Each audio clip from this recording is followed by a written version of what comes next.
നിങ്ങളുടെ ബന്ധുവിന് ഒരു അത്യാവശ്യം വന്നു, ഒരു ഹോസ്പിറ്റൽ കേസാണ്. നിങ്ങൾ അവരെ വിളിച്ചു, പെട്ടെന്ന് തന്നെ എല്ലാം എടുത്തു വെച്ചിട്ട് നിങ്ങൾ അവരുടെ കൂടെ ഹോസ്പിറ്റലിൽ പോയി. ഇനി മറ്റൊരു ബന്ധുവിന് അല്ലെങ്കിൽ ഒരു ഫ്രണ്ടിന് കുറച്ച് പൈസയുടെ അത്യാവശ്യം വന്നു.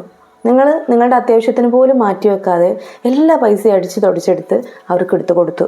ഇനി കുറച്ചു കാലം കഴിഞ്ഞ് നിങ്ങൾക്കൊരു അത്യാവശ്യം വന്നു, കുറച്ച് പൈസ വേണം. നിങ്ങൾ ഈ ബന്ധുക്കളെയൊക്കെ വിളിച്ചു നോക്കി, അവർ കോൾ എടുക്കുന്നില്ല, അല്ലെങ്കിൽ മെസ്സേജ് റീഡ് ചെയ്തിട്ടുണ്ടാവും, പക്ഷെ റിപ്ലൈ ഇല്ല. ഇത്തരത്തിൽ നിങ്ങൾ എല്ലായ്പ്പോഴും മറ്റുള്ളവർക്ക് വേണ്ടി ഓടി നടക്കുന്ന ഒരാളാണോ?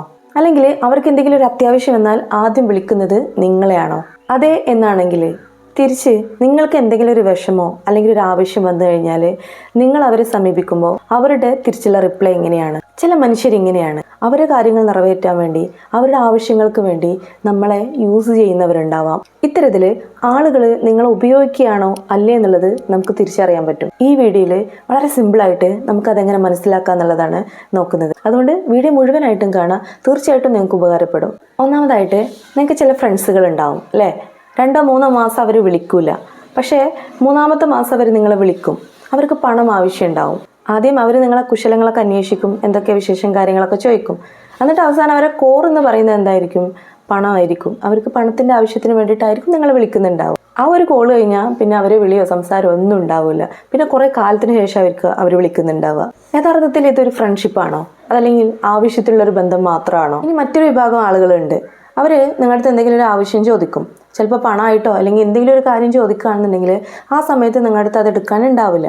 അപ്പോൾ നിങ്ങൾ ചിലപ്പോൾ തുറന്ന് പറയും, ഇപ്പം എൻ്റെ കയ്യിൽ അത്ര എടുക്കാനില്ല, അല്ലെങ്കിൽ അത് എൻ്റെ അടുത്തില്ല, എനിക്ക് ചെയ്യാൻ പറ്റൂല എന്ന് പറയുകയാണെന്നുണ്ടെങ്കിൽ ആ നിമിഷം അവർ ഒരു അധികാര സ്വരത്തിലായിരിക്കും അവർ നിങ്ങളുടെ അടുത്ത് പ്രതികരിക്കുക.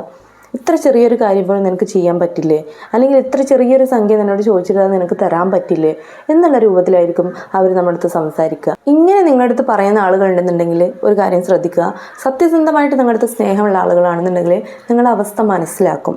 അല്ലാത്തവർ നിങ്ങളെ മാക്സിമം യൂട്ടിലൈസ് ചെയ്യാനാണ് ശ്രമിക്കുക. ഇനി മൂന്നാമതൊരു വിഭാഗത്തെക്കുറിച്ച് പറയുകയാണെന്നുണ്ടെങ്കിൽ, ഒരു ബന്ധമാണെന്നുണ്ടെങ്കിൽ അങ്ങോട്ടും ഇങ്ങോട്ടും ഒരു കൊടുക്കൽ വാങ്ങലുകളാണല്ലോ അല്ലേ? പക്ഷേ എല്ലാ സമയത്തും നമ്മൾ അങ്ങോട്ട് കൊടുക്കൽ മാത്രമേ സംഭവിക്കുന്നുള്ളൂ. എല്ലാ കാര്യങ്ങളും, സർവീസ് ആയിക്കോട്ടെ, പണം ആയിക്കോട്ടെ, എന്തോ ആയിക്കോട്ടെ, ഈവൻ അവർ തളരുമ്പോൾ പോലും നമ്മൾ മാനസികമായിട്ട് അവരെ ആശ്വസിപ്പിക്കാൻ പോലും നമ്മളെ ഭാഗത്തു നിന്ന് എഫേർട്ട് എടുക്കുന്നുള്ളൂ. ഇപ്പോൾ ഉദാഹരണങ്ങൾ ഒരുപാടുണ്ടാവും അല്ലേ? ചിലപ്പോൾ വീട്ടമ്മമാരൊക്കെ ആണെന്നുണ്ടെങ്കിൽ പ്രത്യേകിച്ച് അത് റിലേറ്റ് ചെയ്യാൻ പറ്റും. നമ്മൾ വീട്ടിൽ എന്തെങ്കിലും ഒരു അസുഖമോ കാര്യങ്ങളോ വന്നൊന്ന് കിടപ്പിലായി കഴിഞ്ഞാൽ, നമ്മളൊരു ആവശ്യം വന്നു കഴിഞ്ഞാൽ ആരും ഉണ്ടാവില്ല, ഒരു പച്ചവെള്ളം എടുത്ത് തരാൻ പോലും ആരും ഉണ്ടാവില്ല അല്ലേ?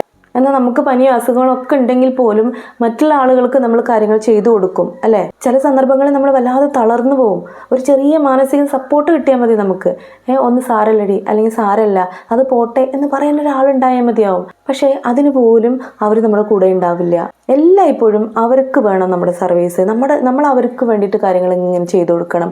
അത് ചെയ്തില്ല എന്നുണ്ടെങ്കിൽ അവർ നേരെ തിരിയും, നീ വല്ലാതെ മാറിയല്ലോ, നിനക്ക് എന്തൊരു മാറ്റാണ് എന്നുള്ള രൂപത്തിൽ നമ്മളെ കുറ്റപ്പെടുത്തുന്ന രൂപത്തിലായിരിക്കും അവർ സംസാരിക്കുന്നുണ്ടാവുക. ഇത്തരത്തിലുള്ള ആളുകൾ നമ്മൾ പൂർണ്ണമായിട്ടും ഉപയോഗിക്കുക തന്നെയാണ്.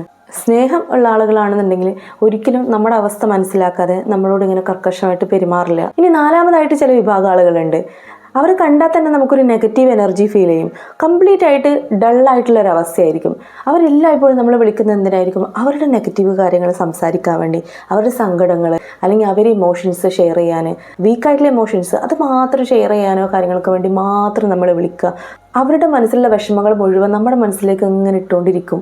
ഒരു എനർജി ഡ്രോപ്പ് സംഭവിക്കുകയാണ് അവിടെ. നമ്മൾ മൊത്തത്തിലൊരു നെഗറ്റീവ് അറ്റ്മോസ്ഫിയറിൽ ജീവിക്കുന്ന പോലെ തോന്നും. ഈ ആളുകളോട് സംസാരിക്കുമ്പോൾ ഒരിക്കലും നമുക്കൊരു സന്തോഷം കിട്ടില്ല. എപ്പോഴും ഇവരുടെ സംസാരിച്ച് കഴിയുമ്പോൾ ഒരു മാനസികമായിട്ട് ഭയങ്കരമായിട്ട് മൂഡ് ഓഫ് ഉണ്ടാകുന്നൊരവസ്ഥ. ഇത്തരത്തിലുള്ള ആളുകളും ഒരു തരത്തിൽ നമ്മൾ ഉപയോഗിക്കുകയാണ്. നമ്മളോട് റിയൽ ആയിട്ടുള്ള സ്നേഹമുള്ളവരാണെന്നുണ്ടെങ്കിൽ ഒരിക്കലും ഇങ്ങനെ നെഗറ്റീവ് എനർജി മാത്രം സ്പ്രെഡ് ചെയ്യൂല. അവരുടെ പോസിറ്റീവായിട്ടുള്ള കാര്യങ്ങൾ, അവരുടെ സന്തോഷങ്ങൾ അതെല്ലാം നമ്മുടെ അടുത്ത് പങ്കുവെക്കും. ഇനി അഞ്ചാമതായിട്ട് വിചിത്രമായിട്ട് ഒരു വിഭാഗം ആളുകളുണ്ട്. അതായത് അവർ ഒന്നും ചെയ്യൂല, ഭയങ്കര മടി പിടിച്ചിരിക്കുന്ന ആളുകളായിരിക്കും. നമ്മളായിരിക്കും എല്ലാ കാര്യങ്ങളും ചെയ്യുന്നുണ്ടാകുക. ഇപ്പോൾ ഓഫീസിലായിക്കോട്ടെ, വീട്ടിലായിക്കോട്ടെ, എവിടെയായാലും ഒരുപാട് ജോലികൾ വളരെ ആത്മാർത്ഥമായിട്ട് ചെയ്യുന്ന ആളുകളുണ്ടാവും. പക്ഷേ ഇതിൻ്റെയൊക്കെ ക്രെഡിറ്റ് എടുക്കാൻ മറ്റ് ചില വിഭാഗം ആളുകളുണ്ട്. അവരെ കുറിച്ചാണ് ഞാനീ പറയുന്നത്.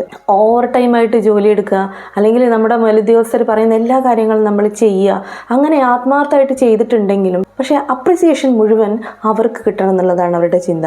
ഇത്തരം ആളുകൾ നമ്മളെ മാക്സിമം യൂട്ടിലൈസ് ചെയ്യാനാണ് ശ്രമിക്കുന്നത്. പക്ഷെ ആ സമയത്ത് നിങ്ങൾ മിണ്ടാതിരിക്കുന്നുണ്ടാവും അല്ലേ? കാരണം എന്താ വെച്ചാൽ ഒരു വഴക്കുണ്ടാക്കണ്ട, അല്ലെങ്കിൽ ഞാൻ ഇവിടെ മിണ്ടിയാൽ അത് പ്രശ്നമാവും, അതുകൊണ്ട് ഞാൻ മിണ്ടാതിരിക്കാം, ഓ ക്രെഡിറ്റ് അല്ലേ, അത് അവരെടുത്തോട്ടെ എന്നുള്ള രൂപത്തിൽ അല്ലേ? പക്ഷേ നിങ്ങളവിടെ മിണ്ടാതിരിക്കുന്നുണ്ടെങ്കിൽ അവർ നിങ്ങളെ യൂസ് ചെയ്യാണെന്നുള്ള കാര്യം നിങ്ങൾ മനസ്സിലാക്കുക.